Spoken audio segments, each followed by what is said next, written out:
Morjesta pöytään, meitsi on Johe ja tässä videossa mä käyn vähän läpi sitä, että minkälaisilla asetuksilla mä kuvaan yleensä videota. Ja nyt puhun järjestelmäkamerasta, eli mulla on tässä järkkäri Sony A7 S3. Jos sulla on siellä järjestelmäkamera, mutta sä et ole hirveästi kuvannut videota sillä ja nyt sä olisit lähdössä kuvaamaan, niin minkälaiset asetukset sun kannattaisi siihen sun järkkäriin sitten laittaa?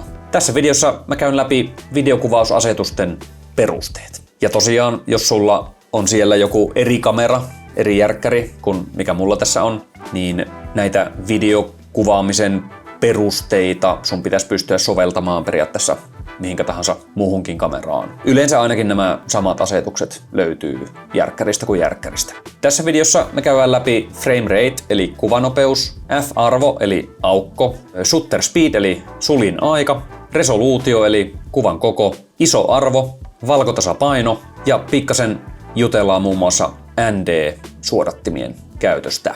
Ja ehkä joistain muistakin asioista. Yritän pitää tämän videon asiat suhteellisen simppeleinä ja tiiviinä, eli en sukella mitenkään supersyvälle näihin asetuksiin. Ettei tästä videosta tuu aivan liian pitkään. Mut joo, kattele tää video ihan loppuun asti, niin et jää mistään tärkeästä infosta paitsi. Jes, muista pistää tykkäystä tälle videolle, jätä mulle jotain kommenttia, kysymyksiä ja pistä ihmeessä meitsin kanavatilaukseen. Kiitos ja aloitellaan. Jes, ja ennen kuin mennään noihin asetuksiin, niin huomiona vaan, että tsekkaa sun järkkäristä, että sulla on manuaaliasetukset tässä päällä, jotta sä pystyt säätämään tästä kamerasta kaikkia tarvittavia asetuksia. Koska jos sulla on jäänyt joku automaattiset asetukset tähän päälle, vaikka video- tai valokuvapuolelle, niin sit sä et välttämättä pysty säätämään kaikkia mahdollista tästä järkkäristä. Mä kuvaan itse aina sekä valokuvia että myös videota niin manuaaliasetuksilla. No, ensimmäinen asia, mistä meidän ehkä kannattaisi puhua videokuvaukseen liittyen on resoluutio, eli kuvan koko. Ja tässä tapauksessa videokuvan koko. Ja kaksi ehkä tärkeintä resoluutiota, eli kuvan kokoa, mihin meidän kannattaisi keskittyä, niin on Full HD-resoluutio, eli 1920 x 1080 ja 4K-resoluutio, eli 3840 x 2160. Nämä resoluutiot sun kannattaa pitää mielessä. Jos sä oot ostanut tosiaan viimeisen, sanotaanko 5 vuoden aikana järjestelmäkameran, niin veikkaan, että pystyt valitsemaan siitä järkkäristä sekä Full HD-resoluution että 4K-resoluution. Mutta joo, Full HD-resoluutiosta semmoisia ajatuksia, että kuvaa minimissään sillä Full HD-resoluutiolla. Okei? Älä mene siitä alemmas. Eli en suosittele laittamaan esimerkiksi järkkäriin, jos edes voit laittaa semmoista resoluutiota kuin 1280 x 720. Se on jo nykypäivän mittapuulla niin vähän ehkä huono kuvanlaatu. Full HD-resoluutiolla sä tulet pärjäämään tosi pitkälle. Tämä resoluutio riittää tosi hyvin esimerkiksi somevideoihin, sitten kaikenlaisiin semmoisiin videoihin, mitä tullaan katsomaan esimerkiksi tietokoneen näytöltä ja pikkasen isommiltakin näytöiltä. Ja esimerkiksi nämä YouTube-videot kaikki mun YouTube-videot, niin mä oon kuvannut Full HD-resoluutiossa. Ensinnäkin siksi, että Full HD-resoluutiossa olevat videot niin ei vie läheskään niin paljon kovalevytilaa verrattuna sitten 4K-videoihin. En oikeastaan missään nimessä kuvaisi tämmöisiä YouTube-videoita 4K-resoluutiossa, koska 4K-resoluutiossa kuvatut videot vie tosi paljon enemmän kovalevytilaa. Ja sitten näitä 4K-videoita on myös paljon raskaampi työstää tavallaan tuolla esimerkiksi Adobe Premieressä. Riippuu totta kai koneen tehoista, mutta näin yleistyksenä. No, milloin mä sitten kuvaan 4K-resoluutiossa? No, yleensä kuvaan tämmöiset vähänkään isommat asiakasduunit, asiakastyöt, niin kuvaan sitten suoraan 4K-resoluutiossa. Varsinkin jos mä tiedän, että sitä asiakasduunia varten ei tarvitse kuvata tunteja sitä lähtömateriaalia. Jos sitä matskua tarvii kuvata tosi vähän, tavallaan minuuttimäärissä, niin silloin mä yleensä laitan 4K-resoluution kameraan asetuksiksi. Joo, mutta tiivistyksenä niin laita tosiaan minimissään se Full HD-resoluutio. sun järkkäriin ja kuvaa sitten oikeasti niin kuin tarvittaessa sitten sillä 4K-resoluutiolla. Tämmöisiä pintapuolisia ajatuksia resoluutiosta. Yes. Ja seuraava asia, mistä voitaisiin jutella, on kuvanopeus, eli frame rate. Jos tämä aihe on sulle niin kuin täysin uusi, jos et sä ole ikinä joutunut miettimään, että mikä se kuvanopeus on ja miten se vaikuttaa niin kuin videoon, niin tämän asian selittämiseen sillä tavalla kunnolla menisi niin kuin monta tuntia. Ja monesti menee esimerkiksi noissa, kun käyn pitämässä koulutuksia kouluilla oppilaille, niin nimenomaan tästä kuvanopeusasiasta tulee höpötettyä parhaimmillaan pari tuntia siellä niin kuin pelkästään, jotta tätä kuvanopeusasiaa saa niin kuin avattua yhtään. Että sä saisit siellä niin kuin jonkinlaisen käsityksen siitä, että miten tämä kuvanopeus vaikuttaa sun videoon. Ja miksi sun niin kuin kannattaisi valita joku tietty kuvanopeus. Niin sillä on merkitystä, minkä kuvanopeuden sä sinne kameran asetuksiin laitat. No jos yleistän. Kuvaan nyt esimerkiksi tällä hetkellä tätä videota 25 kuvaa sekunnissa. Okei, eli 25 fps. Minkä takia? No sen takia, että tää on tämmönen puhuva päävideo. Mä tässä vaan höpötän kameralle. Ja myöskin semmoisen asian takia, että mä haluan, että tässä videossa on edes etäisesti jotain niinku semmoista pikkasenkaan niinku elokuvamaista fiilistä. Okei. Mä en halua, että tässä videossa esimerkiksi on semmonen hauskat kotivideot fiilis tai vlogi fiilis. Mä en halua, että tässä videossa olisi semmonen fiilis, että sä kattosit siellä ikään kuin jotain urheiluvideota, jotain vaikka formulaa tai jalkapalloa telkkarista. Mä en halua, että tässä videossa on niinku semmonen fiilis. Okei? Niin kuin varmaan huomaat jo, niin mä puhun paljon tämmöisestä niinku fiiliksestä, mikä niinku kuvanopeudesta aiheutuu. Siitä aiheutuu tietty fiilis katsojalle. Yleistän taas esimerkiksi, jos sä haluat kuvata jotain lyhyt elokuvaa tai elokuvaa, niin laita silloin sun kameran asetuksiksi 24 kuvaa sekunnissa tai 25 kuvaa sekunnissa, jos haluat kuvata tämmöistä niinku vähänkään elokuvamaista meininkiä. Mä en oikeastaan itse kuvaa juurikaan niin kuin esimerkiksi 30 kuvaa sekunnissa, 30 fps:llä, koska siitä ei välity semmonen fiilis kuin mitä mä haluaisin siitä videokuvasta välittyvän. Okay? No sitten jos puhutaan tämmöisistä niinku 50 fps:stä tai 60 fps:stä tai vaikka 100 kuvaa sekunnissa, 100 fps:stä, milloin sä tarvit niinku tämmöisiä kuvanopeuksia? No itse tarvitsen tällaisia kuvanopeuksia käytännössä silloin, että jos mun täytyy tehdä siihen mun videoon esimerkiksi hidastuksia, eli mä hidastan sitä videota vaikka puoleen, 50%, niin sitten mä kuvaisin vaikka 50 fps:llä tai isommilla kuvanopeuksilla. Mitä enemmän sulla on kuvia sekunnissa siinä videossa, niin sitä sulavamman hidastuksen sä pystyt jälkikäteen tekemään siihen videoon. Käytännön esimerkki. Jos mä lähden kuvaamaan jotain vaikka asiakasduunia, semmoista asiakasduunia, missä meidän täytyy ottaa esimerkiksi haastattelu tästä asiakkaasta siellä vaikka yrityksen tiloissa. Kysytään tältä asiakkaalta vaikka kysymyksiä hänen yritykseen tai omaan työhön liittyen, niin tämän haastatteluvideon mä kuvaisin 25 fps:llä. No sitten yleensä tämmöisiä videota varten täytyy käydä kuvaamassa sitten tämmöisiä kuvituskuvia, eli B-rollia. Eli tämmöisiä kuvia, missä sitten niinku kuvitetaan sitä asiakkaan kertomaa tarinaa. Eli vaikka, että hän on tekemässä niitä töitä, hän istuu tietokoneella, näpyttää näppäimistöä, hakee kahvia, juo kahvia, istuu tuolille, juttelee työkavereiden kanssa, hän nauraa työkavereiden kanssa, hän kävelee siellä yrityksen käytävillä tai jotain tämmöisiä niinku, tiedättekö, kuvituskuvia. Niin tämmöiset kuvituskuvat mä sitten kuvaisin isommilla kuvanopeuksilla, eli vaikka 50 fps:llä, koska mulla on sitten mahdollisuus jälkityöstössä, kun mä editoin sitä videota, niin mulla on mahdollisuus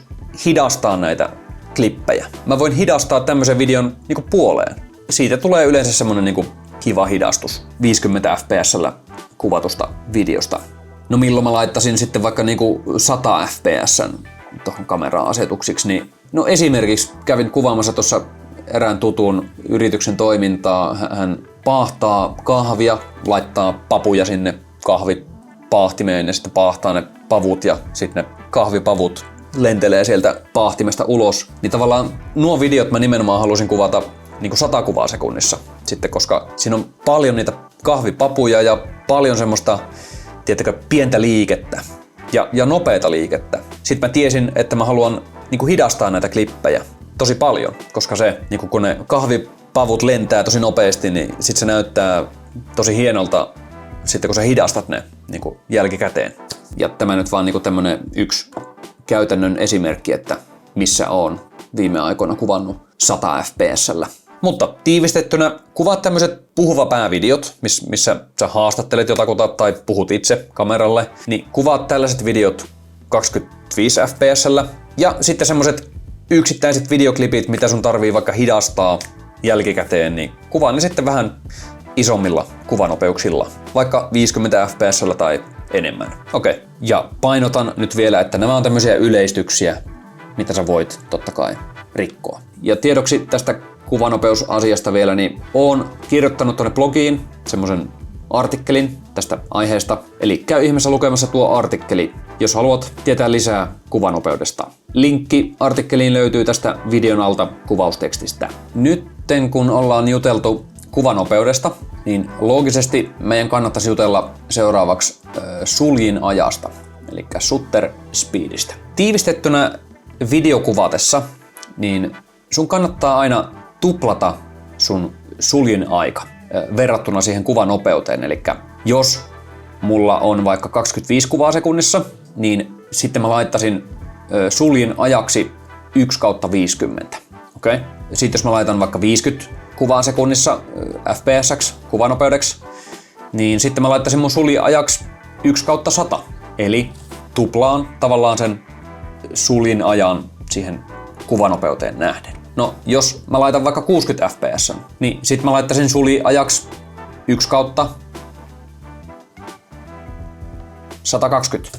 Okei? Okay? No, minkä takia sun kannattaa niinku tuplata suljin aika kuvanopeuteen nähden, niin on, että tää on tämmönen tekninen juttu, mutta jotta sun videokuvan liike näyttää niinku tavallaan normaalilta, ettei se videokuvan liike oo liian nykivää tai suttusta, ettei siinä liike mene jotenkin tosi sumeaksi tai niinku blurraannu se liike, että siinä ei ole semmoista niinku, luonnollisen liikkeen tuntua siinä videokuvassa. Tätä on tosi vaikea taas selittää, mutta käytännössä niinku tämmöisen liikkeen sulavuuden takia sun kannattaa tuplata aina se suljin aika. Tää on taas tämmönen niinku nyrkkisääntö ja punainen lanka, mitä kannattaa yleisesti ottaen noudattaa.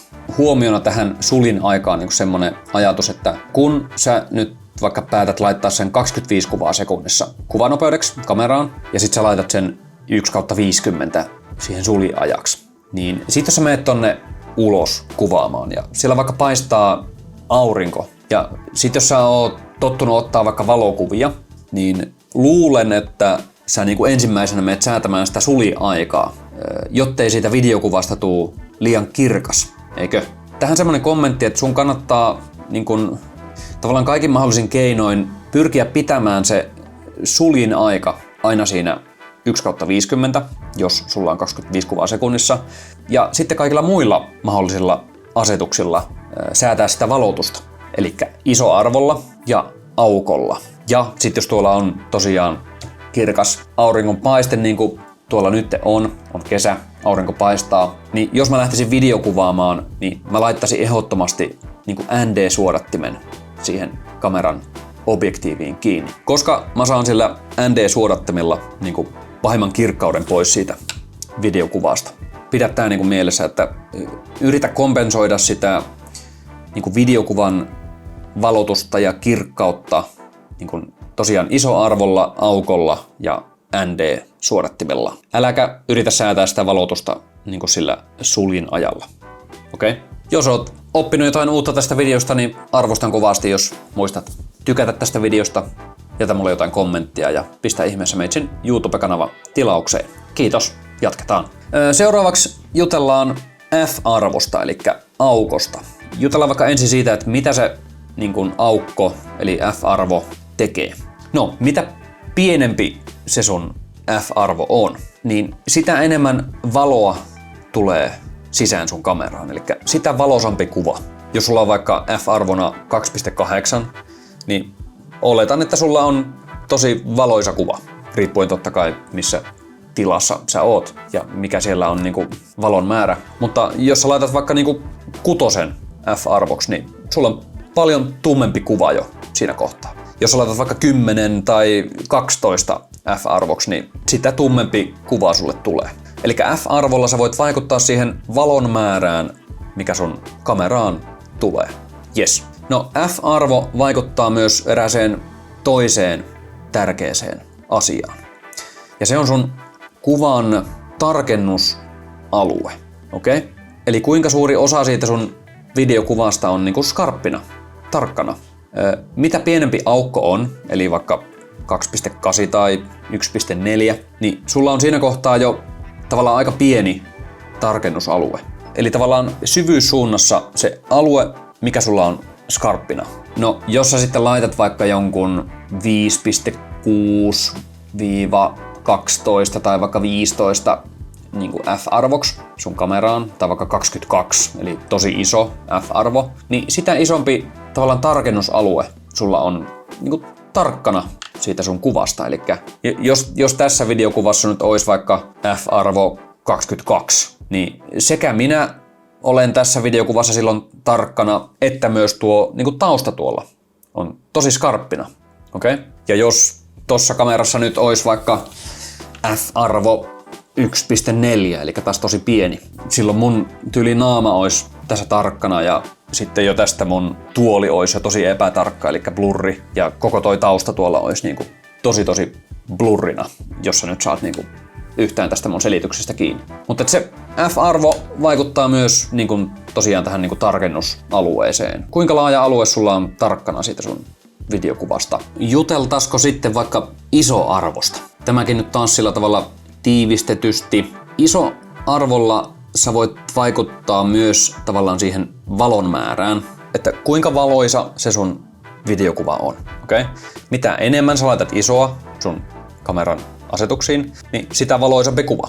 Isoarvon kanssa kannattaa pitää vähän silmällä kuvan rakeisuutta, koska mitä enemmän sä laitat sitä isoarvoa, kuvitellaan, että sä laitat vaikka 4000 isoarvoksi, niin sitä enemmän sulla on sitten niinku kohinaa siinä kuvassa, eli semmoista rakeisuutta. Eli isoarvolla sä pystyt tavallaan määrittämään sen, että kuinka herkästi sun kamera reagoi valoon. Ja yleistyksenä voisin isoarvoon liittyen todeta, että yritä pitää se käytännössä aina niinku mahdollisimman matalana, eli pienenä isoarvo. Mitä pienemmäksi sä saat aina sun isoarvon, riippuen tilanteesta, niin sitä puhtaampi kuva. Eli sitä vähemmän niin sitä rakeisuutta siinä kuvassa on. Riippuen totta kai kamerasta. Jotkut kamerat kestää sitä kohinaa niin paljon enemmän kuin toiset, ja jotkut kamerat on taas tosi herkkiä sille kohinalle. Esimerkiksi mun niin edellinen videokuvauskamera, eli Panasonic GH5, niin se kamera oli tosi herkkä niin isoarvon nostamiselle. Eli muistaakseni, jos mä laitoin jonkun 1600 vaikka siihen isoksi, niin siinä oli jo tosi selkeästi sitä kohinaa. Ja mitä enemmän mä sitä isoa arvoa siihen laitoin, niin sitä alkoi näkymään jo tosi selkeästi se kohina, että jos nyt muistan oikein. Mutta se kamera esimerkiksi oli niinku tosi herkkä sille isoarvon nostamiselle, mikä oli sitten niinku yksi syy itse asiassa siihen, että minkä takia mä vaihoin tähän Sony A7S3. Tämä kamera taas tavallaan kestää sen isoarvon nostamista paljon enemmän. Eli jos mä laitan tähän vaikka 3000 isoarvoksi tai 4000, niin tässä silleen suht vähän vielä niin kuin näkyy sitä kohinaa. Ja yleistyksenä sulle ehkä sinne, niin koita pitää se isoarvo mahdollisimman matalana. Käytännössä aina, kun kuvaat videota tai otat valokuvia. Niin sitä vähemmän sulla on sitten niin kuin kohinaa kuvissa.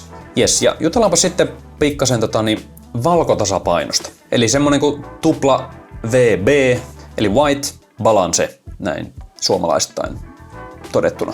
White Balancestakin niin kuin se ajatus, että pyri kuvaamaan niin kuin manuaalisesti asetetulla White Balancella, ainakin suurimmaksi osaksi. Tämä oikeastaan niin kuin sen takia, että koska kuvataan nyt niin kuin videota, ja jos sulla on sitten niin kuin automaattiasetuksella valkotasapaino, niin se kamerahan muuttaa sitä valkotasapainoa automaattisesti. Tämä on tavallaan vähän huono asia jälkikäsittelyä ajatellen. Et jos sulla vaihtuu niin valkotasapaino kesken sen videon ja sit sä yrität sitä videota niin värimääritellä, niin se saattaa tuottaa vähän haasteita sitten siinä tuolla jälkityöstössä. Niin en suosittele niin kuvaamaan automaatti valkotasapainolla. Eli aina ennen kuin painat sitä rekkiä, niin kattele vähän sitä tilaa, että missä sä oot ja minkälainen siellä on valaistus. Ootko sä sisällä, ootko sä ulkona, onko pilvistä, mikä se niin valkotasapaino voisi olla.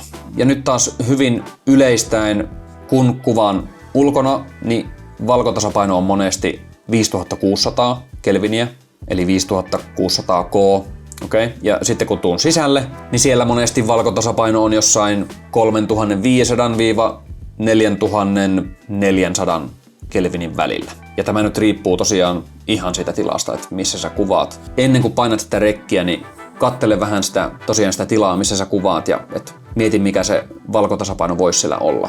Ja katso siitä sun niin kun, tästä kameran näytöstä, että miltä se sun kuva näyttää. Jos tässä näytössä näyttää niin kun sun kuvan värit jotenkin tosi epämääräisiltä, niin sitten sä vaihdat sitä valkotasapainoa tältä asetuksesta. Niin, mutta niin kun pointti se, että kun sä niin kun itse päätät sen valkotasapainon tuohon kameraan, niin sit se pysyy samana se valkotasapaino koko sen sun videon ajan. Niin se olisi niinku se, mihin tavallaan pyritään.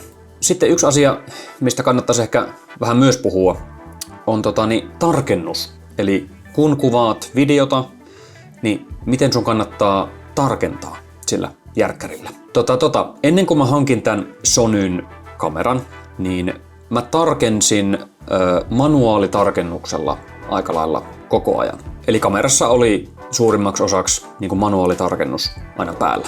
No, sitten kun mä hankin tämän Sony A7 S3, niin tässä on jo sen verran kehittynyt toi niin kuin automaattitarkennus, että sitä kyllä kehtaa pitää päällä, kun niin kuin kuvaa videota. Ja siihen tavallaan luottaa, siihen ton Sonyn automaattitarkennukseen. Eli jos mä esimerkiksi kuvaan jotain haastattelua, siinä joku ihminen kamera eessä, niin mä laitan silloin tosta automaattitarkennuksen päälle, koska toi kamera tunnistaa tosi hyvin niin kuin ihmiskasvot ja silmän. Ja sitten se pitää sen tarkennuksen tosi hyvin siinä silmässä. Ja mä oon kuvannut tuolla Sonyn kameralla sen verran paljon, että mä niin kuin luotan siihen tavallaan automaattitarkennukseen, että se oikeasti pysyy siinä ihmisen kasvoissa se tarkennus sitten. Eikä se tarkennus lähde sitä tavallaan huitelemaan yhtään mihinkään. Mutta on totta kai monia tilanteita, missä tulee tarkennettua niin kuin manuaalisesti.